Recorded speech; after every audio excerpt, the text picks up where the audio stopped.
Hello, and welcome to Socialism, the weekly Marxist analysis podcast from the Socialist Party. Bosses at the Ford Motor Company tried to close the engine factory at Bridgend in South Wales. Hundreds of workers could lose their well-paid, skilled jobs, and thousands more workers in the supply chain could be affected.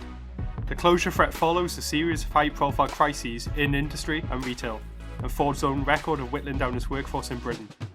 This episode, we ask what kind of action is necessary to save the jobs, and how could socialist policies tackle the cause of this raft of closures. Thanks very much for that, Scott. Today we're going to be discussing with Rob Williams, who is the chair of the National Shop Stewards Network, which is an organisation set up to coordinate the struggles of rank-and-file trade union activists back in 2006 by the RMT. Rob will be speaking to us today in a personal capacity about the situation at Ford Bridgend in South Wales, where hundreds of jobs are threatened because of the closure of the plant being put forward by the management there. So first of all, Rob, I think you should maybe tell us a little bit about what's happening at Ford Bridgend. Explain the situation. Well, basically, 1,700 jobs are affected directly. The workers have been told that the plant is going to close. And obviously, that is a massive shock to those workers. In South Wales, that plant is what you'd call a blue chip employer, really, in the sense that those workers are on nationally agreed terms and conditions. They're very well paid jobs in a Welsh context. Mm-hmm. But also there are many, many other workers who will be affected. Those who work in the supply chain, but of course others who, in communities across South Wales will be affected. So, this is a catastrophe really for the Welsh economy. Mm-hmm. And, when you think about the deindustrialisation that has taken place in South Wales over the renewal period, then it's vital, really, that, we fight this closure. We support the Ford workers. That's really what we've been about. We organised a solidarity meeting in Bridgend on Monday night, which was very well attended. Mm-hmm. There were Ford workers there as well. And, what we're about at the moment is supporting those workers, trying to give them the confidence that the whole labour and trade union movement is behind them, and hopefully give them the confidence that it's possible to fight and it's possible to win a victory here and keep the plant open. So you mentioned the solidarity meeting on Monday the 24th of June, which was hosted by the National Shop Stewards Network, the NSSN, which I understand workers from the plant took part in. So what was the feeling at that meeting among the workers? Well, I think as far as the workers are concerned, then clearly there's a very good message that's been sent by the fact that at the end of last week there were plant meetings conducted by the union, and over 80% of workers indicated they were prepared to fight the closure. And very I think good. That's a very important first step.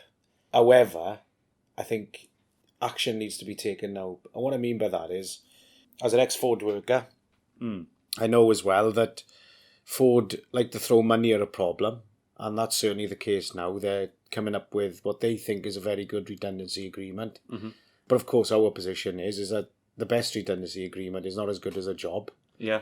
And once those jobs go, they go for good. So, however, of course, if workers think there's a realistic strategy and an opportunity to fight to save the plant, then I think they will fight. The problem is if they don't think that is possible, then of course they could reluctantly accept the redundancy deal. And really, that's where things are at the moment. So I think the feeling amongst the workers were, they want to fight for their jobs. They want to fight to save the plant. But clearly, they also want to fight in strategy that can give them confidence that it's possible to win as well. Well, that makes sense. And we'll ask something a little bit more about that in a moment. But just to comment on this point that you raised, of course, I suppose you know a lot of these workers because you yourself used to be a trade union convener at another Ford parts plant. Isn't that right? Yeah, in Swansea, yeah. And you have some experience then in fighting the Ford management on closures like this? Well, there will be people in that plant today who have, this isn't the first time they faced a closure. Mm-hmm. There will be workers from Swansea, because in 2000, Ford created a company really called Visteon. And in 2009, Visteon went into administration.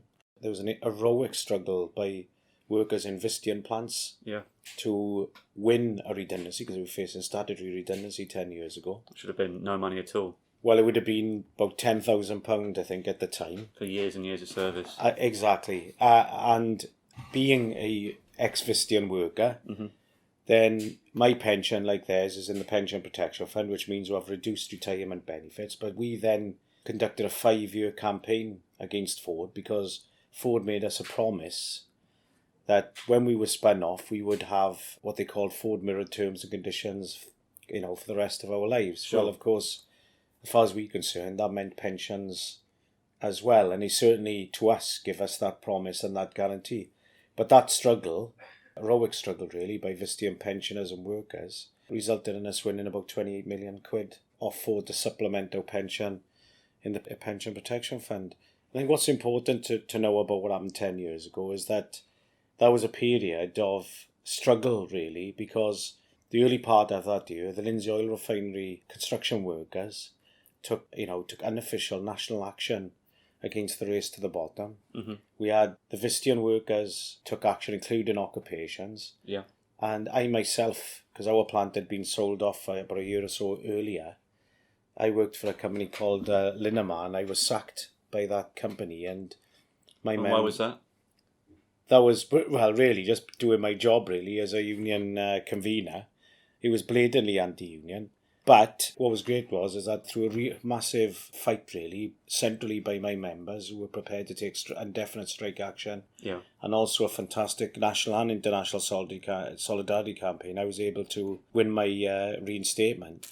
But what's interesting is that later on that year, there were workers who weren't really in a union as such, perhaps only just a handful of them. They worked in the Vestas wind turbine plant in the Isle of Wight. Yeah. And when the company went to close that plant, some of them occupied the plant. And the point I'm making is, would they have thought about that action if we didn't have the actions early in the year, particularly occupations by Visteon workers? It just shows, I think, at the moment that what we have at the moment is a certain rise in struggle, localised struggle in the UK. Of course, a big obstacle at the moment is the anti-union laws, the Trade Union Act, which means that 50% of workers at least have to vote in industrial action ballot. Sure, which of course wouldn't apply, would it, in elections to councils or to parliament? Well, the European parliamentary election, I think the turnout was 37%. So there would be no European parliamentary member. The point is that despite that, we are seeing a wave of localised, admittedly, but a wave of action. But perhaps what we don't have in people's memory is an example where workers have fought to save a plant. And of course, that's extremely difficult. To try and force a multinational company, which is governed above all by profit, not to close a plant. And I don't think that can be done by just convincing them or appealing to their best interests. In reality, that has to be fought in a militant manner, both industrially and politically, but also, in my opinion, it has to also be directed at the political parties, the government. Of course, we got a Labour government in Cardiff in the Welsh Assembly, and of course, the Westminster government with a weak Tory government. So that's the only way, let's be blunt about it, that we can keep that plant open is through militant action. So I suppose that leads on to the question about what we think needs to happen to save these jobs, to save the plant. What kind of policies need to be put in place? And maybe you could talk a bit about what the union is calling for. I believe it's Unite the Union which organises there, and if there are any further measures the union might want to consider. Well, I think it's Unite the Union and also GMB. And as I've said, they've taken a very important first step. And that is they've had plant meetings. The meetings have voted overwhelmingly 80% plus to fight that. But what needs to happen now is to turn that into action. And I think that really means going to the other plants in the Ford UK. There's, I think, five other locations, but it means going to those other locations, saying to them, look, Bridgend is prepared to fight, support us. Let's have a national strike ballot. Sure. Because, if Bridgend closes, it's going to make it easier to close the other plants. I mean, in 2000, there were 50,000 workers in Ford UK. There are now under 10,000 if this plant closes. If we could have a national strike ballot, that would immediately give workers in Bridgend confidence, but it would also then send a signal to Ford, look, this is a real fight now. And in fact, you look broader, it's been announced today, I think, that 12,000 jobs in Ford of Europe are being targeted. Really? With plant closures in other countries in Europe. So who's to say you couldn't have a Europe-wide fight against Ford? So you have to start there, and that will send a signal to Ford, and that will build the confidence, because the lesson of what's happened in Bridgend over the last couple of years is that if you threaten action, you've got to be prepared to take it. About 18 months or 2 years ago, when the unions first found out the sourcing plans, then they won an industrial action ballot. Mm-hmm. And unfortunately, in my opinion, they didn't go ahead in taking action, even if the action would be of a limited character at that stage. Just to fire a warning shot. Yeah, because the dangers are that Ford can draw the conclusion that, they can see out threats, if you like. It's important to deliver on them. Now, don't get me wrong, the fact that the redundancy deals are significant, Ford are doing that because they want to avert the danger of action. Sure thing. When they announced the closure in Bridgend, they sent the workforce home for a couple of days.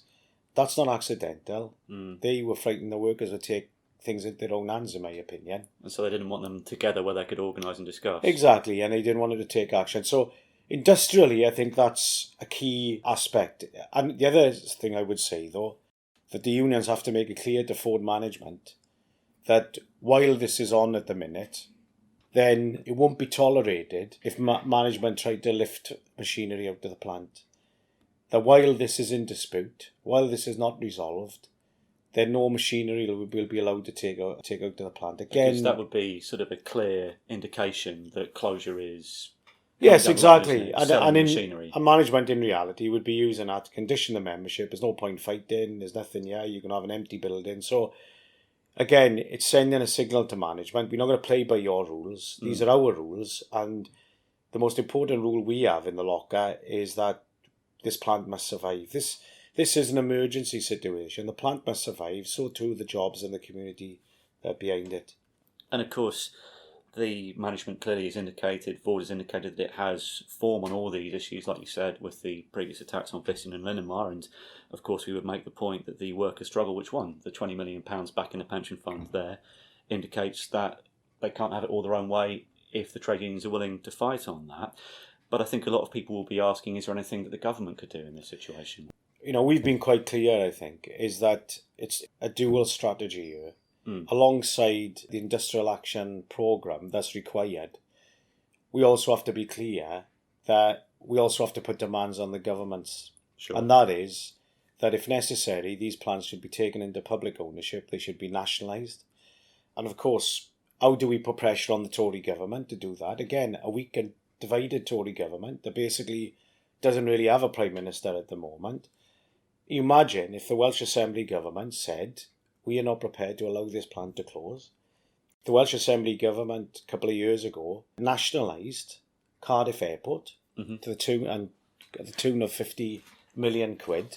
Even if the Welsh Assembly government made that clear that they were going to do that, that would put enormous pressure on the Tory government. Of course, the other factor is we have Jeremy Corbyn as Labour leader. If Jeremy Corbyn publicly said to the Tories that if he is Prime Minister, before the plant closes, he will take that plant into public ownership. And what that would do then, that would allow you then to maintain people's jobs and pay in terms and conditions and pensions. And if necessary, that would be the basis to retool the plant for, even if necessary, different production, etc. But it would be a national resource. Similarly, 3 years ago, the NSSN organised a protest in Port Talbot when the steelworks were being threatened.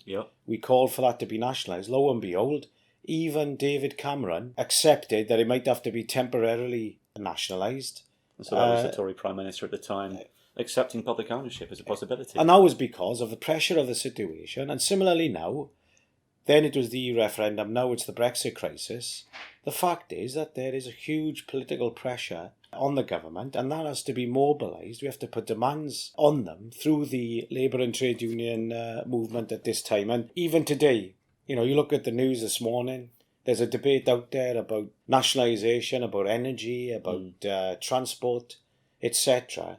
The idea that this is a far-fetched idea. And of course there are precedents. In 1971, Tory government under Edward Heath nationalised Rolls-Royce. A few months later, when workers, particularly in Scotland, in Glasgow and the Upper Clydeside shipyards, they were prepared to take militant action. They had a work-in. They call a demonstration of 80,000 workers, and they forced Heath to come in with state aid, state intervention to maintain those real industrial units. And that's what's paused now. We have to make it quite clear. We're in a situation where 4,000 steel workers in Scunthorpe are working for a company that's gone insolvent. And by the way, they could end up like the Visteon workers with the threat of statutory redundancy. We have 3,500 workers in Honda, in Swindon, facing closure. And let's not forget, in manufacturing, behind every single one of those jobs is another 5-10 jobs that are dependent on them. We have to make it clear we're not prepared to accept these closures. But you have to tell workers the truth. You have to tell them what is necessary to save those plants and fight for it. Now, you've raised the wider picture of other closures happening right now. You've mentioned the steel plant in Scunthorpe. There's, of course, the Honda plant in Swindon. There's an almost endless chain of collapses on the high street. Just recently, the Bath store, with 168 locations, hundreds of jobs, has gone into administration.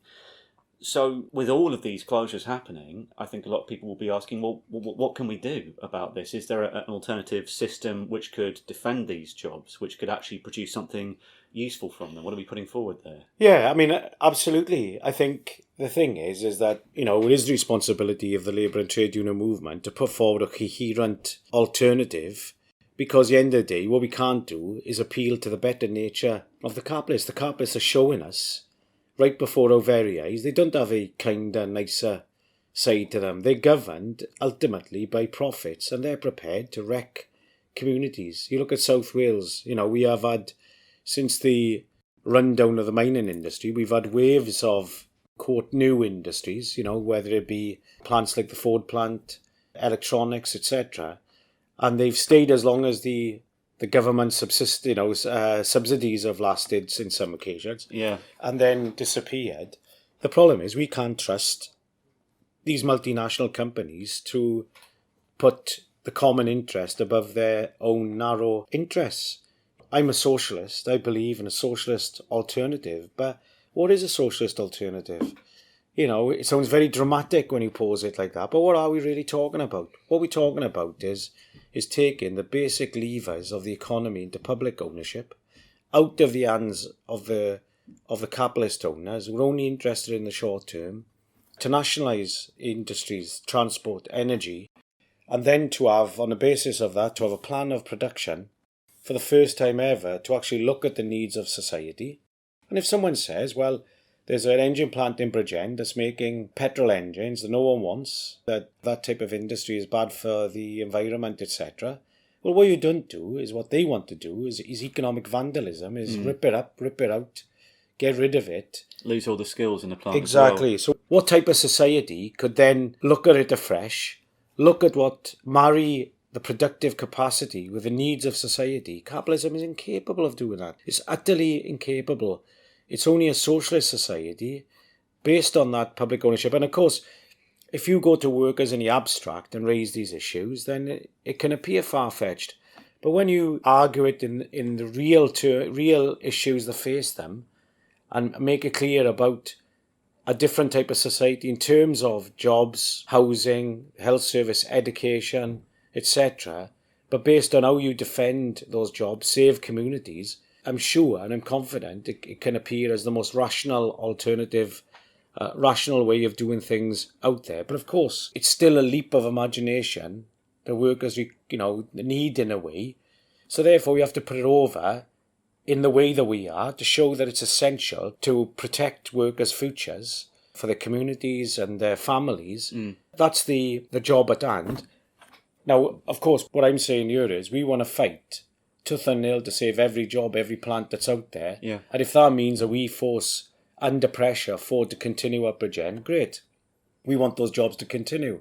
However, what we are saying is that the rule of multinational companies like Ford and the retail giants and other companies, the likes of those who own British Steel, the reality is that as long as society is in the private hands of those employers, then the future of workers is always going to be at risk. So we're not simply talking about public ownership, which of course would save the jobs. We're also talking about worker control, aren't we, of working class people, people in the plants, people in the local communities having control rather than the capitalist directors or government appointed bureaucrats being in control, that the working class itself takes control over how things are run in the plants. Yeah, that's right. A well-organised trade union, it's not just about, winning a dispute, which we're after, but we have to look for, for an alternative way of running manufacturing, running industry, and actually running society. And, we're talking about really workers' democratic control over workplace conditions, but we say a socialist government acting in the interests of the workers and the broader working class, and actually the majority in society can take that further. So we call for industry to be nationalised, but also the banks, the major multinational companies that dominate the economy. And then in the workplace themselves, what would that mean? What type of situation could you have? Well, I worked in industry. I know the workers have a huge amount of expertise. And of course, workers at all levels, from the shop floor through to the engineering, etc. Huge understanding of the way industry works. When we talk about workers' control and management, for me, it means you could have committees in the factory itself that is elected, from the shop floor. Yes, taking advantage of specialist knowledge as well, but elected from the shop floor, and then wider than that then, with representatives of the wider working class, people who actually use the product as well, and representatives from a socialist government. When you talk about workers' control management, it might seem abstract, but actually if you think about the way the workplace works, and how much the bosses themselves rely on that knowledge and expertise. Well, wouldn't it be great if that knowledge and expertise was used for the interest of the workers in the plant, but the broader society as well? And that kind of socialist model of nationalisation, of democratic workers' control and management of publicly owned industry, that's the sort of thing which Jeremy Corbyn and John McDonnell should be pushing for as well, do you think? Absolutely. I think if you were to ask John McDonnell, for instance, if you were to say to John McDonnell, is he a socialist? He would say, of course I am. But in reality, I think he really means, and he might even admit this, he wants a kinder, fairer type of capitalism. Sure. I don't think that's possible. We fight every day for the reality that we face. We fight the reality that we face. We fight, we face up to what is. But of course, we also have to sketch out and explain a different type of society. And for me, that is a socialist society to replace capitalism. We're not dreamers. Yeah. We want to fight for improvements within capitalism, obviously. Every pound extra, every minute of the day, anything that can alleviate the situation the workers face. But of course, look at the week we're in at the moment, where we have record temperatures in Europe. It's clear that the economic situation, the social situation, climate change, people are not stupid. They realise there's something fundamentally wrong with the way things are at the moment. To correct that, to change that, we need fundamental change in society. And we have to be unapologetic in explaining that has to be a socialist change. But then we have to explain that in a concrete form, and actually in a form that people can understand. The major economic levers in society, they're not some mythical organ, they exist.